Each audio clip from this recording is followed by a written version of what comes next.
नमस्कार। आज की कड़ी में हम लोग मन और उसकी अवधारणा पर चर्चा करें। मन क्या है?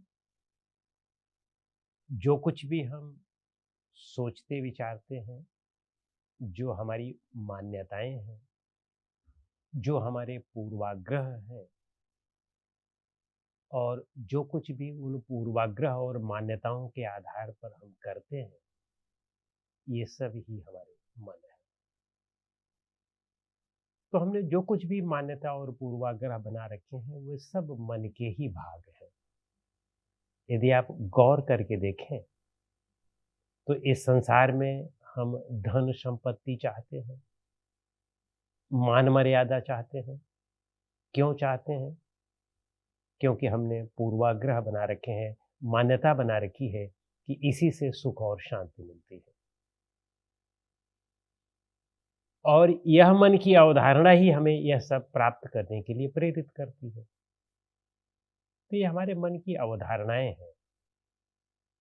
कुछ लोगों को, जैसे बुद्ध को देखें, तो जब वो सिद्धार्थ थे और जब वे भिक्षु बनने के लिए तैयार हुए, तो उनमें तो यह अवधारणा थी कि राजपाट करना, धन धान्य, स्त्री पुत्र, ये दुख देते हैं। यानी वासनाएं दुख देती हैं, इच्छाएं दुख देती हैं, और इसलिए उन्होंने इन सबको छोड़ दिया। उनके मन में ये मान्यता थी।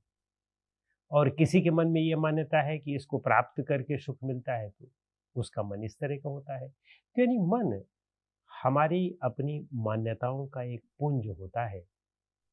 यदि हम विवेकपूर्वक ऑब्जेक्टिविटी के आधार पर मन बनाते हैं, बुद्धि के आधार पर मन बनाते हैं, तब तो वह मन हमें सुख और शांति की तरफ ले जाता है। वह मान्यता हमें सुख और शांति की तरफ ले जाती है।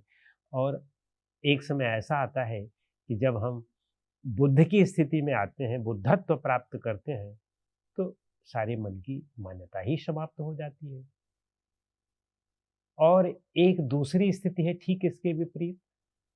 जब हम ये सोचते हैं कि धन धान्य, मान संपत्ति, मर्यादा, पद प्रतिष्ठा, स्त्री पुत्र, इन सब चीजों को प्राप्त कर हमें शांति मिलेगी, तो वह भी एक मन की मान्यता है, लेकिन वह मान्यता हमें दुख की ओर ले जाती है।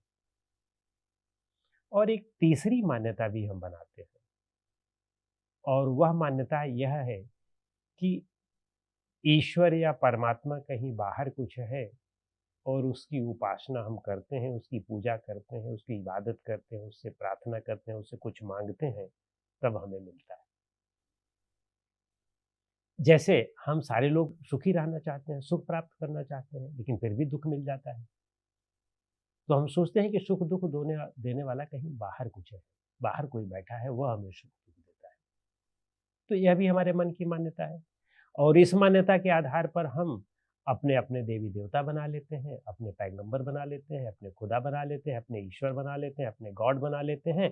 और बस उसी मान्यता में हम जीना चाहते हैं। और हम ये सोचते हैं कि जिसे हमने गॉड बनाया हुआ है, बस वही उसी ने संसार की रचना की है। उसके अलावा जो दूसरे और लोगों ने गॉड बनाए हैं, वे गॉड पूर्ण नहीं है, बस मेरे ही गॉड पूर्ण हैं। और मेरे ही गॉड जो है सब कुछ हैं, सर्वे सर्वा हैं। बाकी और लोगों के गॉड सर्वे सर्वा नहीं है। तो ये सब हमारे मन की मान्यताएं हैं। मन की मान्यताओं में सुख नहीं मिल सकता है, ये हमारे मन की कल्पनाएं हैं। हमने अपने मन में गढ़ रखा है। सत्य क्या है?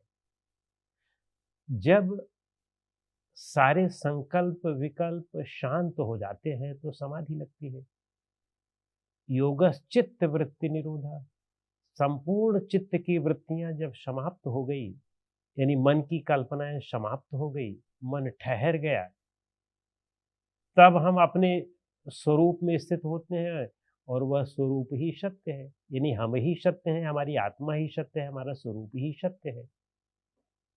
और जब तक हम मन की कल्पनाओं में रहते हैं, कि बाहर कहीं कुछ सोचते हैं, जो हमारे मन की कल्पनाएं हैं, हमारे मन की अवधारणाएं हैं, उनमें जब हम सुख शांति तलाशते हैं, तो सुख शांति केवल स्वप्न होती है, वास्तव में वह सुख शांति कभी मिलती नहीं है हमें। तो इसलिए मन की मान्यताओं में हम न पड़े, मन के परे जाने का प्रयास करें। और इसीलिए गीता भी कहती है कि हे अर्जुन, ये वेद आदि तुम्हें तीनों गुणों की तरफ ले जाते हैं, यानी सांसारिकता की तरफ ले जाते हैं, मन की अवधारणाओं की तरफ ले जाते हैं। तुम्हें तो इन तीनों गुणों से परे उठना है। तीनों गुणों से परे होने का मतलब मन को समाप्त करना है, मन के परे उठना है, मन के बियॉन्ड जाना है। जहाँ संकल्प विकल्प समाप्त हो जाते हैं, वहाँ पहुँचोगे तब सही शांति मिलेगी, तब सही सुख मिलेगा, तब वास्तविक शांति और सुख मिलेगा। इन तीनों गुणों में सुख और शांति मिल ही नहीं सकती है। त्रैगुण विषयावेदा निस्त्रैगुणियो भवार्जुन, निर्द्वंदो नित्य सत्वस्थो निर्योगक्षेम आत्मवान। कि हे अर्जुन, इन तीनों गुणों में सुख और शांति नहीं है। इन तीनों गुणों के परे सुख और शांति है। और ये सारे वेद ये तीनों गुणों की ही चर्चा करते हैं। इसलिए इनको भी छोड़ो और निर्द्वंद बनो, नित्य सत्व में स्थित रहो और निर्योगक्षेम बनो, आत्मवान बनो।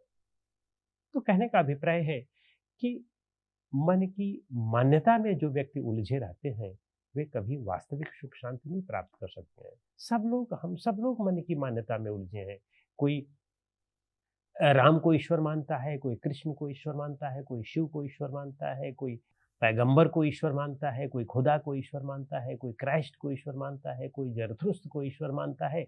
ये सब मन की हमारी मान्यताएं हैं। हाँ, प्रारंभिक साधना में तो ज़रूर इनकी आवश्यकता पड़ती है। जैसे सीढ़ी होती है, तो पहली सीढ़ी, दूसरी सीढ़ी में हमें किसी न किसी एक देवी-देवता या किसी एक महापुरुष का आश्रय लेना पड़ता है। तो उस स्थिति में तो ठीक है। लेकिन जहाँ यथार्थ की बात आती है, यथार्थ बोध की बात आती है कि जहाँ आपको पूर्ण सत्य और पूर्ण शांति कहाँ मिलेगी, तो वहाँ पर इन सब के परे जाना, ये सब विषय हैं। और ध्यान की परिभाषा हमारा सांख्य दर्शन क्या करता है कि ध्यानम निर्विषयम मनः। जब मन से सारे विषय समाप्त हो जाते हैं तो वह ध्यान है। जब संपूर्ण चित्त की वृत्तियां समाप्त हो जाती हैं तो वह ध्यान है। और जब तक आप अपने सामने किसी राम और कृष्ण को या किसी खुदा को आगे रख रहे हो, तब तक तो वृत्ति है ना, वो तो सब वृत्तियां हैं। लेकिन हाँ, वृत्ति निरोध के लिए प्रारंभ में वृत्तियों की आवश्यकता पड़ती है। तो निश्चित रूप से हमें वृत्तियों को अपनाना चाहिए। उस तरह से ये वृत्तियां जो हमारी अक्लिष्ट वृत्तियां हैं, उन वृत्तियों को अपना करके हमें वृत्ति विहीन बनना है अंततः। तो सत्य तो वृत्ति विहीन बनना है। सत्य सीढ़ी नहीं है, ये सब सीढ़ियां हैं। ये सब सीढ़ियां हैं। और जब आप अपनी छत पर पहुंचते हैं उन सीढ़ी के माध्यम से, तो सीढ़ी को छोड़ देते हैं। तो इन सबको बिना छोड़े हुए, मन की अवधारणाओं को बिना छोड़े हुए आप सत्य तक पहुंच ही नहीं सकते हैं। तो इसलिए प्रारंभ में सीढ़ी आपको आवश्यक है, सीढ़ी की आवश्यकता पड़ेगी, सीढ़ी की मदद लेना आपको पड़ेगा। तो आप निश्चित रूप से लें, इन सबको आप मन की अवधारणाओं में आए, सात्विक अवधारणाओं को ग्रहण करें। लेकिन अंततः तो आपको सभी संपूर्ण अवधारणाओं और संपूर्ण संकल्प विकल्पों से मुक्त होना होगा, तभी पूर्ण शांति मिलेगी। और वही बुद्धत्व है, वही ईश्वरत्व है, वही आत्मस्थिति है, वही स्वरूप स्थिति है, वही ईश्वर स्थिति है। जो कुछ भी उसी को आप नाम दे दें, वही परमात्मा स्थिति है, वही मोक्ष है, वही निर्वाण है, वही कैवल्य है। तो इसलिए यथार्थ बोध के लिए हमें यह समझना पड़ेगा कि अंततः सभी मन की अवधारणाओं को छोड़ना है। चाहे वे सात्विक हों, उन्हें भी छोड़ना है। तामसिक और राजसिक को तो छोड़ना ही छोड़ना है। नमस्कार।